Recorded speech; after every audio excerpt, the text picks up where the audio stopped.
Got a praise in my heart, got a praise on my lips. Gotta praise him every chance that I get. I get so excited about what he's done for me. So excited, yeah. So there's no way to be around you and not have a smile on your face. And Thank you, I want to just say this one last little bit of introductory encouragement. Got a praise in my heart, got a praise on my lips. Gotta praise him every chance that I get. I get so excited about what God's done for me. So excited, I get so excited about what God's done for me. So excited, yes. Got a praise in my heart, got a praise on my lips. Gotta praise him every chance that I get. I get so excited about what he's done for me. So excited, yeah. So excited about what God's done for me. So excited, I get. Gotta praise in my heart.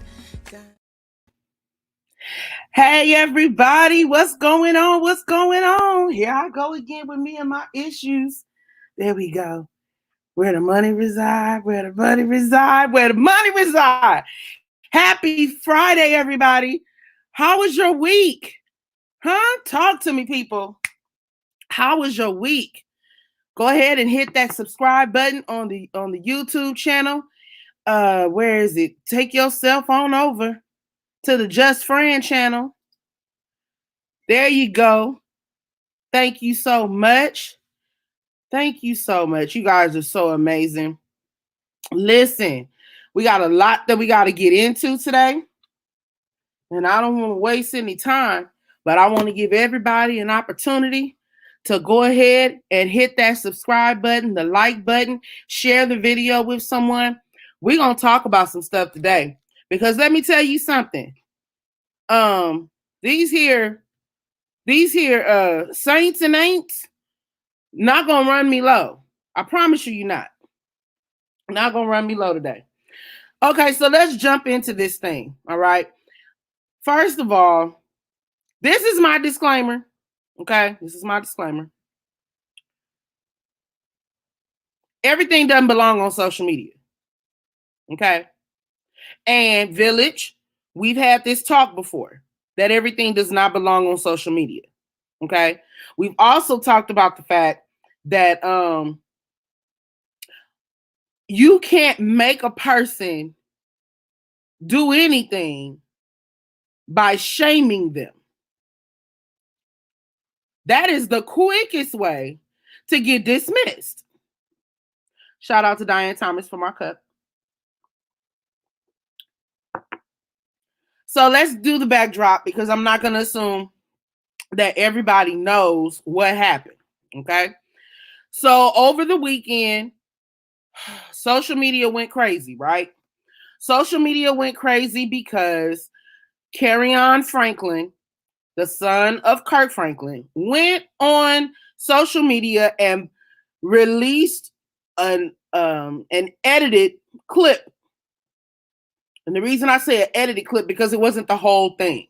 All right. So he released this clip of him and his father having a conversation that turned into a heated argument that then led to Kirk Franklin cussing him all the way out. Okay. Smooth out. All right.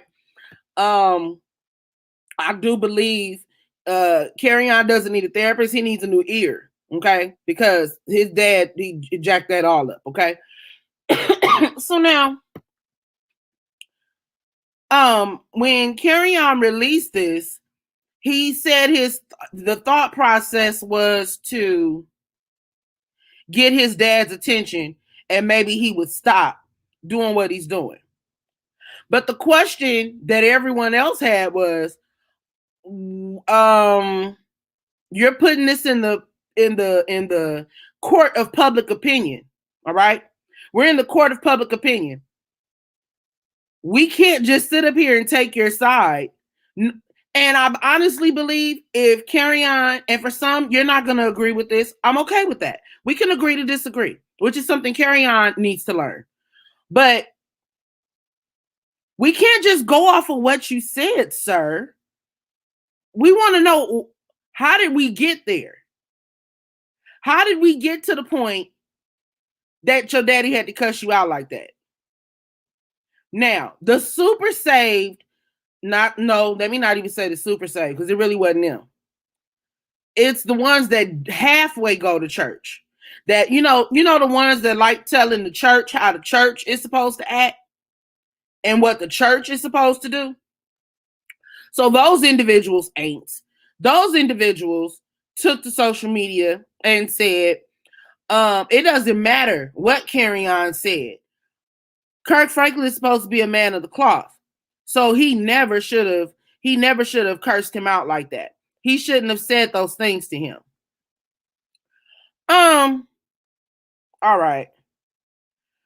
Now, they weren't the only ones making those comments. There were some Christians, some churchgoers that made the same statements. So, Fran, what are you saying? Was Kirk Franklin wrong for cussing him out? Should he have chose better language? Well, shouldn't we all have make better choices at some time? Like, what? Don't we all fall short of the glory of God?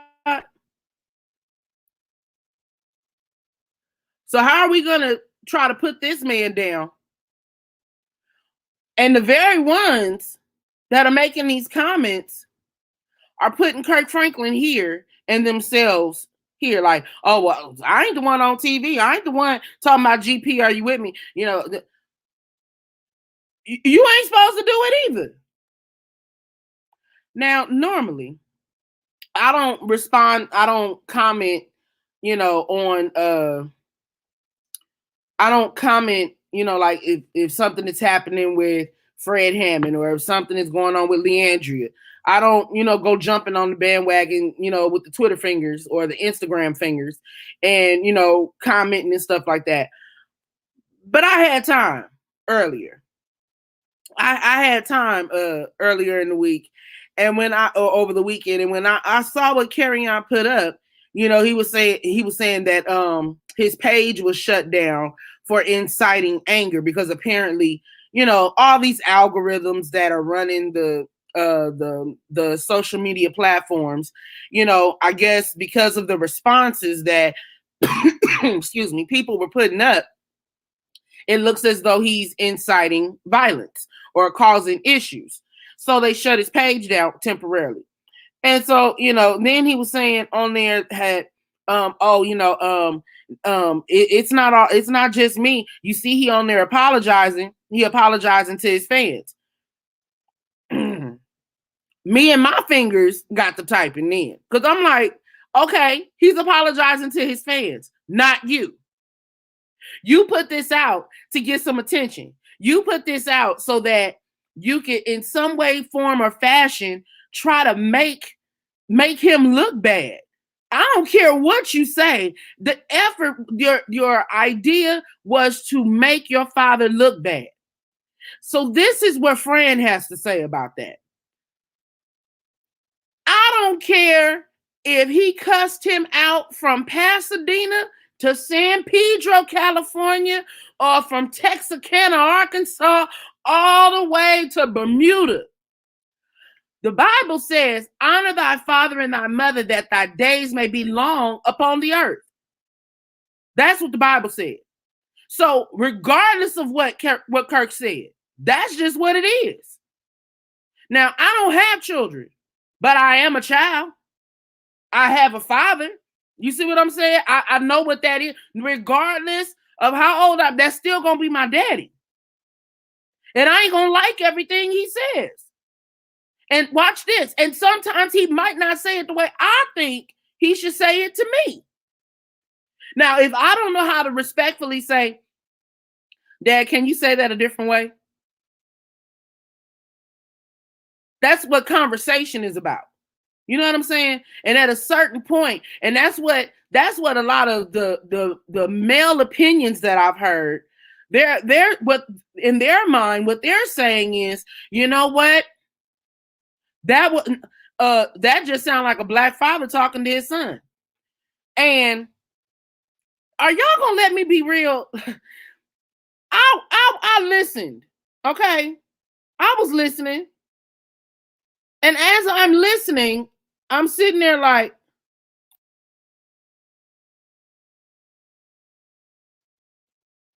okay. You know, he's threatening me. Didn't sound like a threat. Because if he pull up, it's a promise. If he show up and do it, he didn't threaten you. He made you a promise. I promise you I'm on my way. You know what I'm saying? I used to crack this joke with people that you know what? You know how you see kids in the store just cutting up, just doing the most. And the parents, Johnny, come on, Johnny. Come on. You're gonna find yourself on a timeout, little mister. Sometimes I just want to tap him on the shoulder. Put me in, coach. Put me in. I got it. Put me in. I promise you, you won't have this problem no more. And that's on Mary Had a Little Lamb. You will not have a problem anymore when I get done. Now this is the difference. And this is me talking about dealing with children, and I'm not a 32-year-old. A 32-year-old who's still crying because he didn't get to be in some pictures in 2006. And he don't know where they live. With the way you acting, do you need to know? They over here done raised a whole family of children.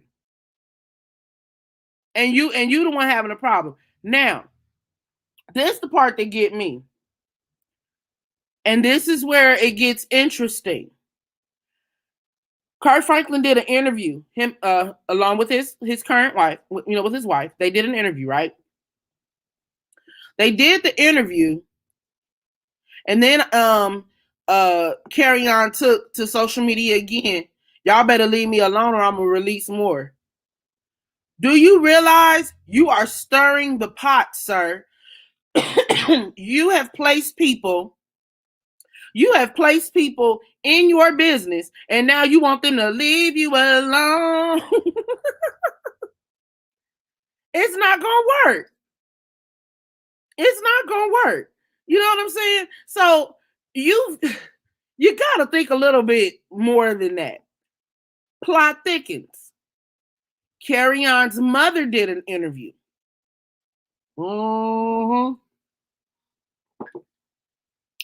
Carry On's mother did an interview, right? And immediately, what did you think was gonna happen? Just off the top of your head, if you didn't already know about the interview, or you already know the details of the interview, what do you think she said? She was in agreement with Kirk. Because it's been a known fact that there's been a problem. And they've been seeing therapists, all for a very long time now.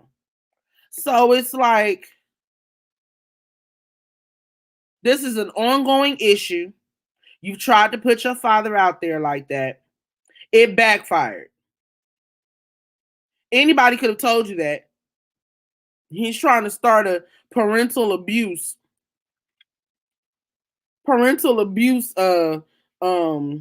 movement, kind of like the Me Too.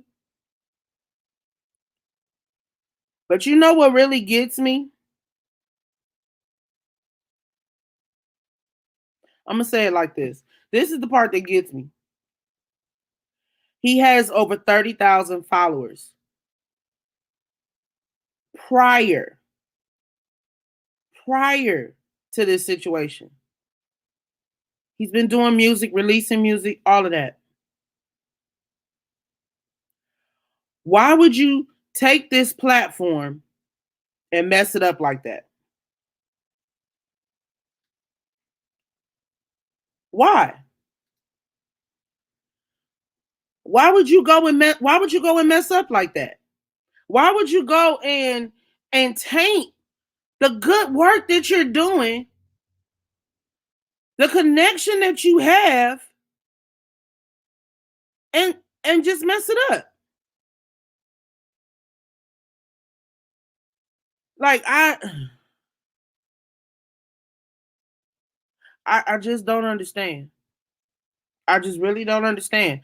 Like that just didn't seem wise to use that, to use a beautiful platform that you could, a platform that you could, try to enhance your music. But see, the proof is in the pudding. Because why is it that we haven't heard anything of you and your father working on stuff together? But then the thing is, there's no telling how much help he's already tried to give him. You know what I'm saying? And so and the approach, listen, baby mamas can be difficult. Not all, but apparently they were able to actually co-parent. They were good at it. You know what I'm saying? So it's like if Kirk has been A1 since day one, it's hard for us to believe that he just treats you like dirt just for the sake of treating you like dirt. Most times when stuff like that happens, it's because you got mad about something. They told you no, or Kirk told you no, and now you want to cry about it and make it a big deal. That's not the thing to do. Thank you guys. I'm just checking some stuff out, making sure everybody was hearing everything cool, and we're good. So this is the thing. So I said saints, ain'ts, and opinions. Listen, people. Nobody can tell you what to do in your house. That's one. All right. We're talking about a grown man child. Okay. For the children and for the young adults that might be tuned into this and checking this video out later. You never embarrass your parents like that.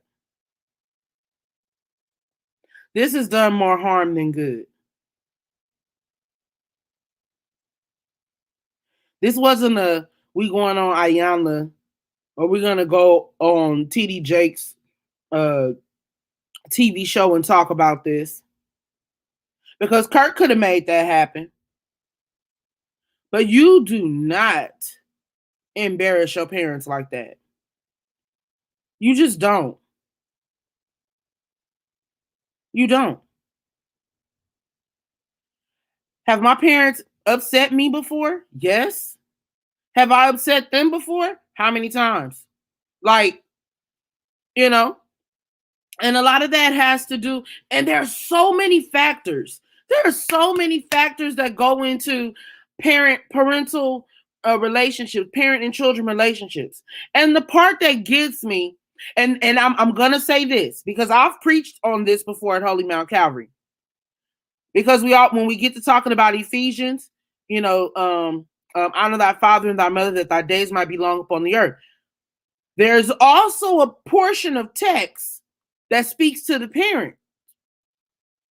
It says parents don't provoke your children to wrath. Over in, I believe, Colossians, it talks about it as well. Careful how you provoke your children because it could discourage them. Okay? So, yes, parents have to be mindful of how they say things to their children. Okay? But we really want to have this debate and talk about the ages of what we're dealing with. See, if he was 13 or 14, it would have been even bigger because at that, you're still considered a minor, and therefore mandated, adults are considered mandated reporters. So if you hear something like this, it's reported. But you a whole 32 years old. Hang the phone up.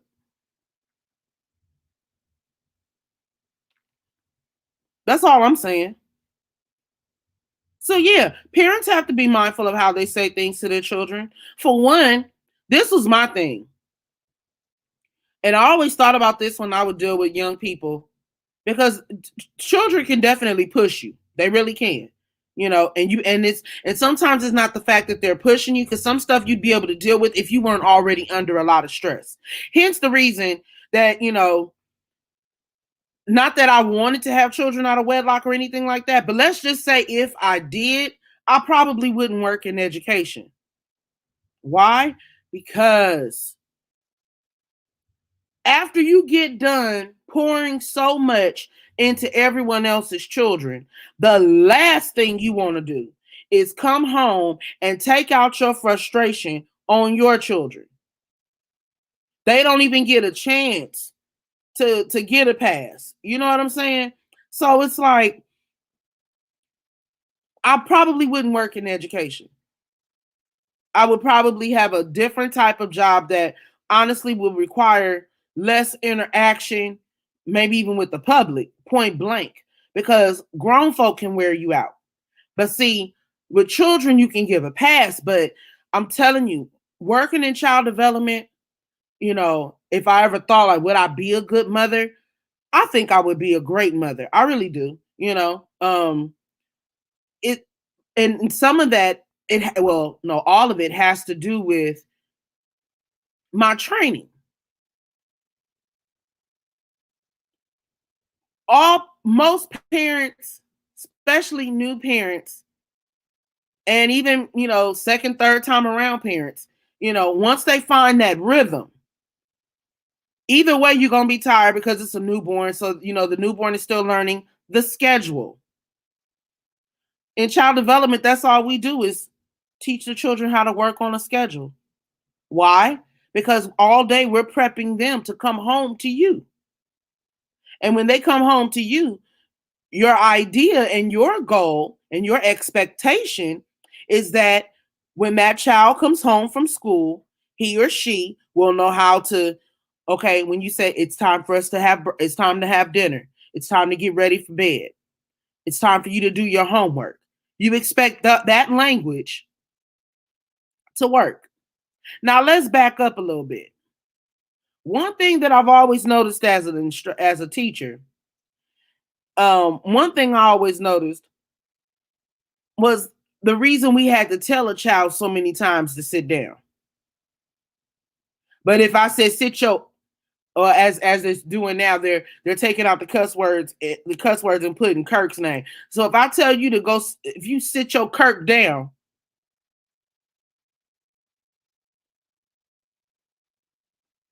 you fill in the blank.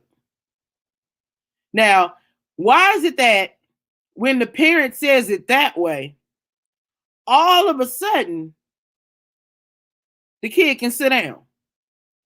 That's because that's what they're used to hearing at home. That's what they're used to, how someone talks to them. So if the kid becomes accustomed to that, when the teacher says, Johnny, please sit down. Johnny, please sit down. Johnny, this is your last opportunity for you to sit down.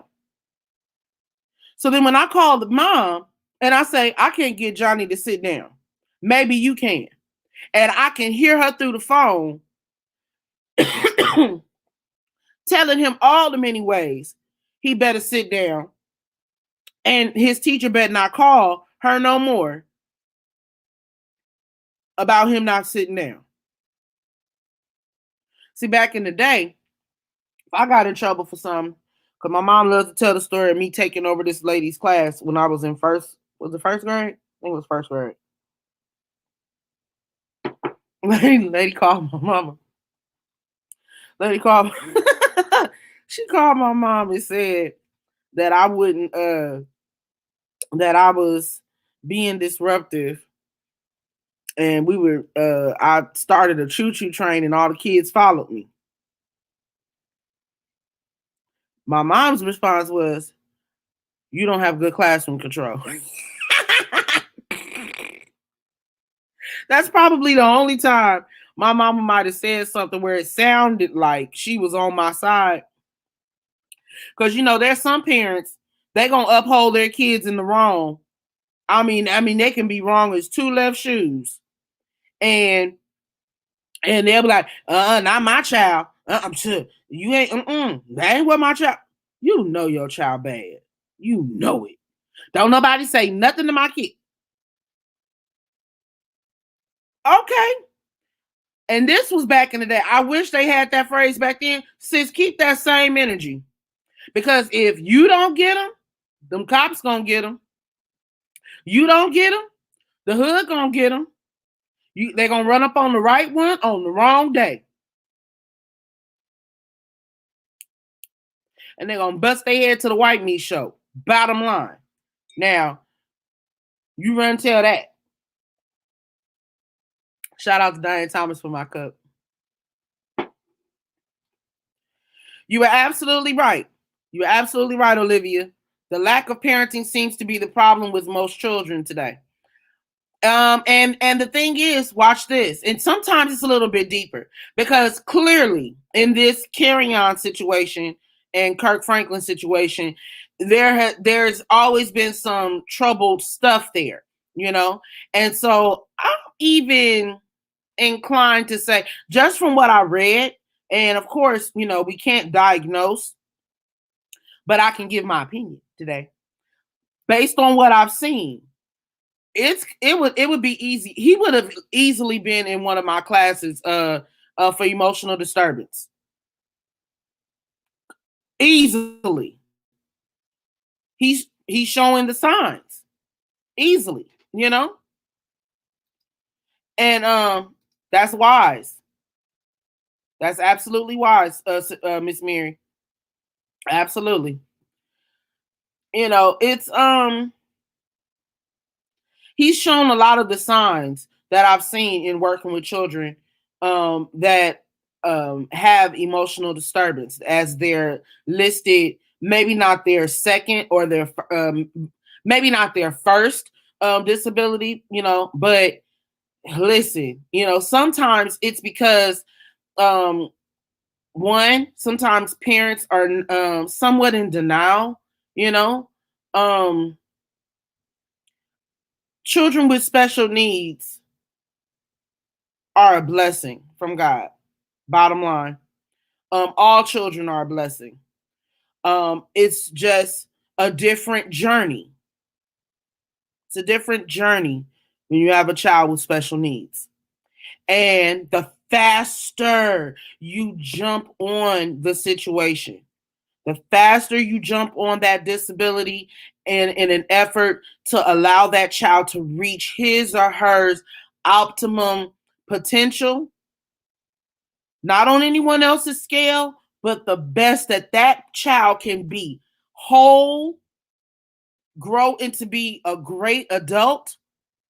It starts by starting early. Now, granted, as that child becomes an adult, thank you, Karen. That's when they can kind of stray away and do their own thing. That's when that can happen. And, absolutely. It still starts with the parent, and this is the thing. It's a piece that a lot of people don't want to talk about. But there are some parents with some emotional needs. Because let me explain to you, if you've never looked it up before, emotional disturbance is not like it's something physical that they came into the world with. It's similar. It's kind of like, how can I say this? It's kind of like PTSD for kids in a way. There's an experience that has occurred that has triggered this disturbance, something emotional. So the fact that maybe when Kirk married his wife, hypothetical, no, people just go with me. I'm just hypothetically speaking. When Kirk married his wife, and not Carry On's mom. All of the kids get to live and do and be over here, you know, and you're on the outside looking in. That could be a trigger. Could be an absolute trigger. And this is why sometimes parents sacrifice their own happiness just to keep a cohesive unit with the family. But sometimes the adults are not strong enough emotionally to handle that. So that they can be the best whole person for self as well as for the child, they remove themselves from the situation. Absolutely. You guys are talking good tonight. Lanessa says, but a lot of the time, Franny, you have babies making babies. So the discipline level is not there due to age. You are absolutely correct. You are absolutely correct. And that's why uh the parenting classes, I'm gonna be honest with you. That's why at first I didn't enjoy child development because I had all of the book knowledge, but putting it to work and getting comfortable and getting in my zone, I enjoyed being a director of a child development center more than I actually enjoyed being in the classroom because it's so tedious. But I found out I was good at showing other teachers how to be good teachers. And the reason I could do that was because I always told myself, from being a teacher's assistant to being the teacher to then being the director in the child development center, I never wanted to forget how I felt at each stage. So then I would know how to help that teacher become a better teacher.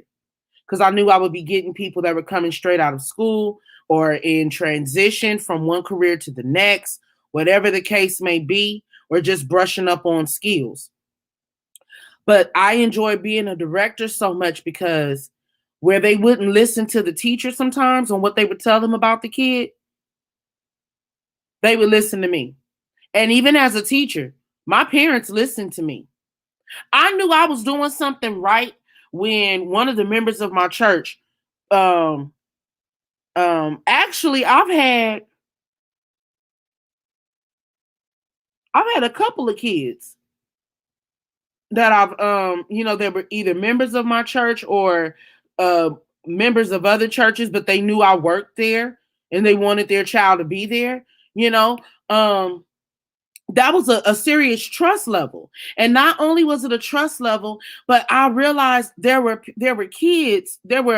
parents that were younger than me, you know. And so when they would get frustrated or they would listen, when I would hear them say, "I'm gonna tell Miss Fran what you're doing at home. How I got more control in your house and I'm not there." But it was because of the level of trust I established with the student as well as with the parent. So that way I could kind of help them navigate that thing, you know? No, don't give the power to me. Because anytime I heard a parent say that, I put it right back on them. That's your house, baby. That's your house. So then when I talk to the child, oh no, you gonna listen to your mother. Let me find out you're not listening to your mother. And we're gonna have a problem at school. Do I have to call your house? That was my thing. Though the power is on the parent. Why? Because the parent, whether you like it or not, is the first teacher. You know what I'm saying? Learning order and discipline. In your house. Not over here. I work with what you bring me. I shape that and I mold it and I send it on back with you. So you're absolutely right. Sometimes the parents, they're still figuring it out. Some are still out there trying to sow their royal oats and still get it in. Not ready to parent. Like the idea of having kids. you know so it's something that parents can't give what they don't have. You are absolutely right. You're right. You're right. You're absolutely right. My baby Aiden, yes. Yes. And if I can use him as a an example, goodness gracious, Sister Mary, you know, hmm, I'm gonna say this, and I'm gonna get off it because I can't talk about this without crying. So I'm gonna get off. I'm gonna say it, and I'm gonna get on. I knew I was doing something right when it came to working with children and working with parents. When one of my, he was a young adult, but he was actually one of my babies in the youth department at my church. And he had gone on and he had two children, and very active in his children's life, made sure they had a place to live, taking care of them, working, doing whatever he could. And it was time. The baby sister was about to be born, so they wanted to put Aiden in school because the mother was going to need time with the new baby coming. And so Aiden started school with me. And the class that he was in, they had a flat screen TV on the wall. And they would have their, they would have their circle time, and then she would show them some type of educational video while she's cleaning the tables and putting stuff up. And then when that time was over, it was, it'd be time for snack or something like that. And she had the hardest time getting the remote control from Aiden. And I came in the classroom because I would have to make my rounds, make sure all the classes were okay. And I come in there and he's sitting on all the other kids sitting at the table eating their food. Aiden is still sitting on the floor with his legs crossed, flicking the remote on the TV. And so before I said anything to him, because order, I talk to the teacher before I speak to the student. And so I said to her, I said, why is Aiden still sitting there with the remote? She's like, I can't get it from him. He won't give it back to me. I said, well, what does he say to you when what does he say to you when you try to take it from him? He tells me, no, I'm not done yet. She said that to me, and I said, Aiden, yes, Miss White. What are you doing? Oh, I'm just watching TV. What did your teacher ask you to do? To go to the table and sit and have my snack? Pause. That right there told me, one, he heard her. Two, he had made a decision that he was going to stay on the carpet and watch the TV show. He was going to stay on the carpet and watch his TV show, and he going to get to it when he get to it. Aiden, if you don't get up off that floor right now and go to the table, you won't have to worry about that remote control anymore because it'll be in my pocket. Do you understand my words? Yes, Miss White. He stumped one good time. I said, Aiden, what's wrong with your foot? Nothing. Oh, okay. Now, I've been told that I have tone, but I'm authoritative in it. And I wanted him to understand. I didn't have to cuss at him. I didn't have to grab him up. None of that. But this was the thing. His dad came to me the next day. He was dropping him off at school. And he said, can I talk to you for a minute? And I said, yeah. And so, because, at the end of the day, I told the teacher, I said, now, when his dad comes in or when his mom comes in, or if it's auntie, let them know, okay, well, this is what Aiden did today, and this is what we're working on. Because that's how I trained my teachers to talk. You tell the parent exactly what happened. This is what we're working on. This is what will be tolerated. This is what will not be tolerated. So now it's on them to have that conversation on the way home. Okay? So his dad brings him to school the next day, pulls me in the hallway. He says, Fran, now you know me. I said, yeah, Nicholas, I know you. And he said, I need you to make sure that my son is together the way you got me together. When he said that to me, my heart became so full because Nicholas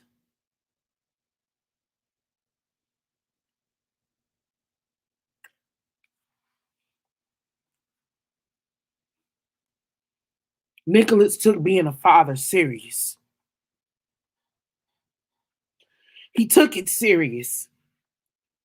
And I say it in the past tense because for those that don't know, he passed away. But I knew I was doing something right. And I'm not saying Nicholas made it easy for me, as a teenager, because sometimes I kind of felt like when he was a teenager, I was like in my early, maybe like mid 20s or late 20s. It had to be my late 20s. But still, you know, um, I'm Fran, to them, and so for him to trust me with his child, that meant that I had something to offer, you know? And he's not the only one. Like I said, I've had other children that have either been members of the church or members of other churches, and it's because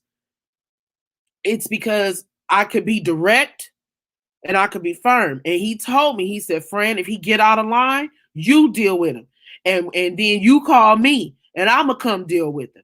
See, that let me know that Nicholas knew what good upbringing was about.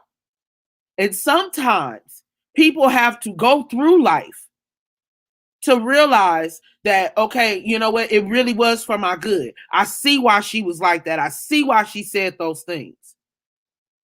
That's why the Bible talks about when I was a child, I spoke as a child. I behaved as a child. But when I became a man, when I matured in this life, you know what I'm saying? So he knew what he needed for his son. He needed solid, a solid foundation and someone who was going to be strict with him. I've said all of that to say parents are learning. And this goes for anybody that has been feeling the way that maybe Carry On feels, that your parents don't talk to you right, or they mistreat you, or they don't respect you as an adult. That might very well be true. They might not respect you. There might be some things that have occurred that, they just don't agree with. And you know what? And that's fine. But what it boils down to, it's never, you can't disrespect your parents. It was never a thing of disrespecting my mom in front of people, talking crazy to her in front of what? Not just in front of people, but even behind closed doors. It's like, but I know I have a smart mouth. Okay. And this is the thing, my mom like, all right, you being smart. And I'm in my head, me and my sarcasm, it's like, isn't that why you send me to school? To be smart? Like, I'm trying to figure this thing out, But there's a time and place for everything. But I don't care. It don't belong in the streets. Some of y'all know I had a situation like that happened to me. Where somebody decided they're gonna try to call me out in public to address me. And mind you, you younger than get your life. We're not on the same. We're not there. Don't do that. It's still a respect level. But I had that to happen. And then when it didn't go the way they wanted it to go, they tried to blow it all up. And now you're going to involve a bunch of other people. Do what you. And then what Fran going to do? You can't make, that's what I'm saying. Carry On wasn't thinking. You can't make nobody deal with you. Especially when you showing that you don't know how to act. Do you go places with people that don't know how to act? Huh? Do you? Do you go places with people that don't know how to act? No. Why? Because it's going to turn around and be a problem. It's going to turn around and be a situation. So you back up and you retreat. This wasn't it. It didn't belong on social media. It was rude. It was rude. Bottom line, it didn't belong on social media. But now that it's here, you giving us a reason to talk. And now you want us to leave you alone because it didn't go the way you thought it was going to go. That's normally what happens. Always remember, in your endeavor to try to make somebody else look bad, you're making yourself look bad too. Saints, ain'ts, and opinions. We all have an opinion. And when you put stuff out there for people to see it, yes, they are going to talk. But you got to be careful because it might not go the way you think it's going to go. It might not pull out that way. It might work against you. And in this case, it was a clear case of it working against him. Bottom line. Now, has anyone ever seen the TV show? It came out in 2017, 2018. It's called Counterpart. I'm switching reels now. Counterpart. No? Okay. All right. Briefly, listen. Counterpart. Absolutely, Olivia. You're absolutely right. Counterpart is about this, how back in the day everybody was in this, well, not even back in the day, to this day people are still into Star Trek and stuff like that. Okay, so Counterpart is this it's like an alternate dimension, that basically mirrors our world. It kind of reminded me of the movie Us, where it's like it's your they call them doppelgangers or something like that. And so and they look just like you, but in this other dimension, if you're a good person on this side, over there you might be like a murderer or something like that. Well, this was the trip. It was probably episode 7 of season 1. Where somebody from our side got a chance to go over there, and their world was, watch this, post-pandemic 96. And so the man was asking, because people were walking around with masks on, watch this, masks on that match their outfits and all this kind of stuff, right? And so I'm looking at this, and it made me stop it and go look to see, when did this show come out? And the show came out in 2017, somewhere around there, right? And so he said, well, what happened? And the lady said to him, well, there was this pandemic of a flu that swept over the nation and took out about 7% of the population. And 7% of the population was roughly about like 500 million people, something like that, some kind of way it worked. So, but I mean, it was a trip because it looked exactly how we look now. He was in a mall, but people were very sporadic. You really didn't see anyone. And so I started thinking, I'm like, I wonder, has anyone else seen this and went, hey, this looks like us now. So there was an interview on May 8th of 2020. And they did the interview with the writer of the show. And he said, they were asking him, like, how did you guys come up with this concept? And so what they said, well, of course, this isn't the first pandemic, that we've had. There have been multiple pandemics over the course, of the years. And he said our costume designer took into consideration, what would it look like if we had to wear a mask all the time? How would we, and because people are really into fashion, they would match it up and stuff. And I just thought that was just so strange And that it's like, wow, like here we are in 2020, and it looks just like that, you know. So next week I'm gonna talk about this reopening. You know, it looks like April 5th is D-Day for a lot of the schools to reopen and go back to school. Share your thoughts about that. We're gonna talk about that next week. I want to give a birthday shout out to Judy. That's one of my villagers. Um, Judy celebrated a birthday this week. Joy Sims, who normally checks in with us on Friday nights, her birthday was on Saturday, last Saturday. Yeah.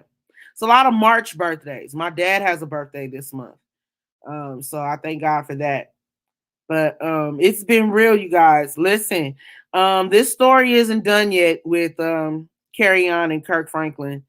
Um, please feel free in the comment section, even after the show is over, if you think of some other thoughts. You guys have been absolutely amazing. Shout out to my village, Olivia. Oh, Olivia, you already know. You already know. Absolutely. Absolutely. Yeah. But we're gonna talk about some stuff next week though. So don't even worry about it. Don't even worry about it. But yeah, you guys, this story I'm pretty sure is far from over. It's far from over. Thank you, Dwayne. You're so kind. And we'll be revisiting it. Shout out to all of my new people in the chat. I see you on Facebook, and I see my people that switched over to YouTube. I'm here for it. I love you all dearly. You guys stay safe. Keep those masks on. And I know things are reopening, but please take it easy, you guys. Take it easy. Be easy. And I love you, and I see you when I look at you. Bye.